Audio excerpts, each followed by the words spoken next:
নমস্কাৰ বন্ধুসকল, আজি হৈছে মঙলবাৰ। দিনটোৰ কেইবাটাও গুৰুত্বপূৰ্ণ খবৰ আপোনালোকলৈ বুলি লৈ আহিছোঁ। প্ৰথমটো গুৰুত্বপূৰ্ণ খবৰ, যিদিনাই অসমত বিজেপি নাথাকিব সেইদিনাই দিছপুৰৰ পৰা আৰম্ভ কৰি অসম মিয়াই লৈ ল'ব। অসমত মিয়াৰ আটাইতকৈ ডাঙৰ সমৰ্থক হৈছে তিনি গগৈ। তিনি গগৈয়ে মিলি মিয়াৰ আটাইতকৈ ডাঙৰ পৃষ্ঠপোষক। যিসকলে আজি বিজেপিক অভিশাপ দিছে তেওঁলোক এদিন অনুতপ্ত হ'ব। অসমত 40% মানুহ আগ্ৰাসী মানুহ। তেওঁলোক আপোনাৰ মোৰ দৰে মানুহ নহয়। বিজেপি চৰকাৰ থাকোঁতেই সেইসকলে যি ধৰণে কথা কয়, যদিহে ভৱিষ্যতে কংগ্ৰেছ চৰকাৰ আহে তেন্তে ক'ত যাবগৈ চিন্তা কৰক। অসমীয়া একত্ৰিত নহ'লে আমি ক'তো থাকিব নোৱাৰিম। তিনি গগৈ অসমৰ মিয়াৰহে আটাইতকৈ ডাঙৰ সমৰ্থক। তেওঁলোক গগৈ বৰগোহাঁইৰ সমৰ্থক নহয়। এই মন্তব্য মুখ্যমন্ত্ৰী ডক্টৰ হিমন্ত বিশ্ব শৰ্মাৰ। আন এক গুৰুত্বপূৰ্ণ খবৰলৈ আগবাঢ়িছোঁ। সৰুপথাৰত 12,000 লোকৰ নাম ভোটাৰ তালিকাৰ পৰা কৰ্তন হ'ব।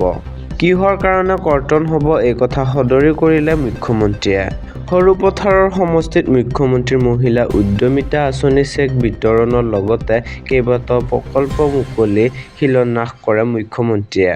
উচ্ছেদ আজিও তেজপুৰত চলি আছে। এতিয়ালৈকে 1.5 লাখ বিঘা ভূমি মুকলি কৰা হৈছে। এইবাৰ উৰিয়াম ঘাটত উচ্ছেদ হোৱাৰ কাৰণে অতি কমে 12,000 লোক ভোটাৰৰ তালিকাৰ পৰা নাম কৰ্তন হ'ব। নহ'লে এই 12,000 লোকেই সৰুপথাৰ সমষ্টিৰ পৰিণাম ওলট-পালট কৰি দিছে। গতিকে কিমান লাভ হৈছে আমাৰ অসমীয়া মানুহৰ সেই কথাটো আমিও সদায় মনত ৰাখিব লাগে। সৰুপথাৰত এই মন্তব্য মুখ্যমন্ত্ৰী ডক্টৰ হিমন্ত বিশ্ব শৰ্মাৰ। আৰু বন্ধুসকল, এনেধৰণৰ খবৰসমূহ পাই থাকিবৰ বাবে ভিডিঅ'টোত লাইক এটা দি চেনেলটো ছাবস্ক্ৰাইব কৰি ল'ব। নিৰ্বাচনৰ প্ৰাকক্ষণত কংগ্ৰেছত প্ৰচণ্ড কাজিয়া। মাৰপিটৰ ঘটনাত আহত বহুকেইজন লোক। লবিকেন্দ্ৰিক কথা কটাকটিৰ পিছতেই লাগে মাৰপিট। জিলা কংগ্ৰেছৰ সাধাৰণ সম্পাদক আহমেদ ছাহিল আৰু এপিচিচিৰ মুখ্য শ্বাহনৱাজ হুছেইনে আক্ৰমণ কৰাৰ অভিযোগ। অবজাৰ্ভ তথা বৰাকৰ দায়িত্বত থকা বিশাল উপাধ্যায় আৰু নাছিৰ খানৰ উপস্থিতিতেই লাগে মাৰপিট। সংকটজনক অৱস্থাত জিল্লুৰ নুৰ নামৰ এজনক শিলচৰ মেডিকেল কলেজত ভৰ্তি। শ্ৰীভূমিৰ নিলাম বজাৰত কংগ্ৰেছত সংঘটিত হৈছে এই মাৰপিট ঘটনা।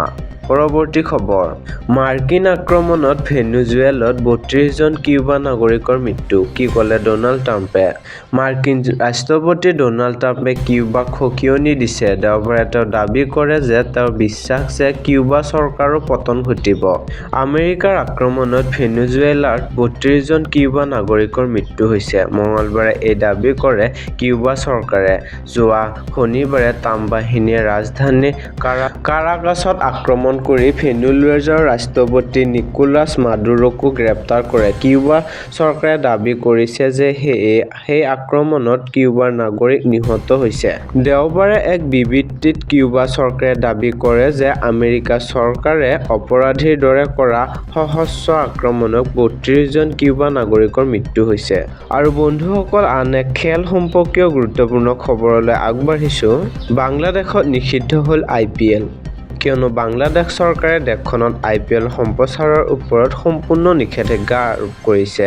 এতিয়াৰ পৰা দেশখনৰ কোনো টিভি চেনেল বা ডিজিটেল প্লেটফৰ্মত IPLৰ খেলসমূহ প্ৰদৰ্শিত কৰিব নোৱাৰিব।